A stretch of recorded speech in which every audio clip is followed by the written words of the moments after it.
الرحیم الحمدللہ ثم الحمدللہ. ایک بہت ہی اچھے بھائی ایک سرکاری ادارے میں افسر ہیں، یہ تشریف لائے. ان کی صاحبزادی ہیں، 26 سال کے قریب عمر ہے، شکل بھی اچھی ہے ماشاءاللہ، رنگ بھی اچھا ہے اور قد بھی مناسب ہے، 5 فٹ 3 انچ. مناسب جسامت ہے، درمیانہ جسامت ہے، سماٹ زیادہ نہیں ہے، کوئی نقص بیماری نہیں ہے. نیشنلٹی پاکستانی، اردو پنجابی بولنے والے، نماز روزے کی ماشاءاللہ پابند ہیں. اور یہ جو ہے نا مرزا مغل ہیں یہ لوگ، تو یہ ماشاءاللہ اکثر ماشاءاللہ یہ مذہبی لوگ ہوتے ہیں، تو یہ بھی ماشاءاللہ خاندانی اور مذہبی قسم کے لوگ ماشاءاللہ محسوس ہو رہے تھے. اور یہ لڑکی کی تعلیم بہت زیادہ ہے، MBBS ہے اور یہ پرائیویٹ نوکری کر رہی ہیں اور کافی اچھی آمدن ہے ان کی. مکان ان کا ذاتی ہے، لاہور کی خوبصورت اچھی سوسائٹی میں ہے اور یہ مزید بھی تعلیم حاصل کرنا چاہتی ہیں کہ والدین کی چاہت ہے آگے ایسی جگہ شادی ہو جو ان کی مزید PhD کر رہی ہیں، کچھ بھی کر رہے ہیں، تو اس میں ان کی طرف سے ان کو مزید تعلیم کی اجازت ہونی چاہیے. ایسے اگر ہوں تو زیادہ بہتر. مسلک ان کا سنی ہے، فیملی پڑھی لکھی ہے اور ایک بھائی ہے، بہن اور کوئی نہیں ہے. شرعی پردہ فی الحال نہیں کرتی. اللہ کرے اللہ پاک ہم سب کو دین پہ پورے دین پہ چلنے کی توفیق عطا فرمائے.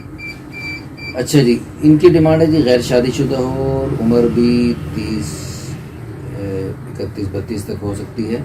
قد بھی اچھا ہونا چاہیے، لڑکا بھی خوبصورت ہونا چاہیے، یہ قبول صورت بھی چلے گا، اور جسامت درمیانی ہو، اردو پنجابی ہو، مزاج دینی ساتھ دنیاوی بھی ہو، دونوں مزاج ہو. لڑکا جو ہے ڈاکٹر، انجینئر، کامرس وغیرہ ہو اور اس کی یعنی اچھی خاصی آمدن ہو، بہتر ہے. جہیز بھی اپنی استطاعت کے مطابق دینا چاہتے ہیں لیکن لالچی شخص کو پسند نہیں کریں گے، کوئی لالچ ان کی نہیں ہونی چاہیے. اچھا جی، بس ان کی خاص ڈیمانڈ یہ ہے کہ پڑھی لکھی فیملی ہو. اگر کوئی لڑکا جاب کر رہا ہو اور اس کا 2 سال سے جاب ہو چکی ہو، ڈاکٹر لڑکا ہو تو زیادہ بہتر ہے، تاکہ دونوں ڈاکٹر مل کر اپنا ایک ہی شعبے کے ساتھ منسلک ہو کر دین دنیا دونوں میں ترقی کر سکیں.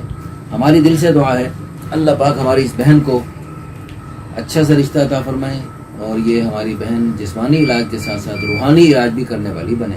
بہت سارے ہمارے بھائی جو ڈاکٹر حضرات ہیں ماشاءاللہ وہ بہت بڑے پیمانے پر دینی خدمات انجام دے رہے ہیں. ہمارے بہت سارے تبلیغی دوست ڈاکٹر حضرات، اللہ پاک نے ان سے بڑے بڑے دین کے کام بھی لیے. بعض یعنی علماء سے بھی زیادہ جی انہوں نے بڑے عالمی سطح پر دین کی خدمات انجام دی ماشاءاللہ. اللہ پاک ان بہن کو بھی اپنے خواتین کے دائرے میں بڑے پیمانے پر دین کی خدمت کے لیے بھی قبول فرمائے اور اللہ پاک ان کو دنیا اور آخرت دونوں جہانوں کی خوشیاں عطا فرمائے اور ایسا مبارک جوڑا بنے قیامت تک نیک نسل وجود میں آئے. اور ہماری دل سے دعا ہے آج اس وقت روزے کے ساتھ ذی الحج کے ان مبارک ایام میں دل سے دعا کر رہا ہوں اللہ پاک دنیا بھر سے رابطہ کرنے والے ہمارے جو بھائی بہن ہیں سب کو اللہ پاک خیر کے رشتے عطا فرمائے. اللہ پاک لوگوں کے اعتماد پر ہمیں پورا اترنے کی توفیق عطا فرمائے. اللہ پاک لوگوں کے اعتماد کی ہمیں لاج رکھنے کی توفیق عطا فرمائے. باقی ہوتا تو قسمت کا ہے بھائی، بات صاف ہے جی. منٹوں میں رشتے ہوئے ہیں لیکن بعضوں کے دیر سے بھی ہوئے ہیں جی. بعضوں کے جو ہے نا 3 سال فارم پڑے رہے، 3 سال بعد الحمدللہ رشتہ ہوا اور بہت اچھا ہوا. تو اس میں ہمیں اندازہ ہوا واقعی اللہ پاک نے یہ رشتہ لکھا ہوا تھا قسمت میں. اور پتہ نہیں کتنے لوگوں نے دیکھا، کتنے لوگوں نے بات چلائی لیکن قسمت میں اور کہیں تھا نہیں، اور وقت سے پہلے نہیں، مقدر سے زیادہ نہیں. وقت مقرر پر ہی کام ہوتا ہے اور جہاں اللہ نے لکھا ہے وہیں ہوتا ہے. اور چاہے ہزاروں لوگ دیکھ کے اور رابطہ بھی کر لیں، جو بھی کر لیں، نہیں ہوگا جب تک کہ اللہ پاک نے جو طے فرما رکھا ہے وہی سامنے نہ آئے اور اللہ پاک نے جو وقت طے کر رکھا ہے وہی وقت مقرر نہ آئے. اس وقت سے پہلے نہیں ہوتا اور جہاں اللہ پاک نے طے فرمایا اس کے علاوہ اور کہیں ہو نہیں سکتا. اللہ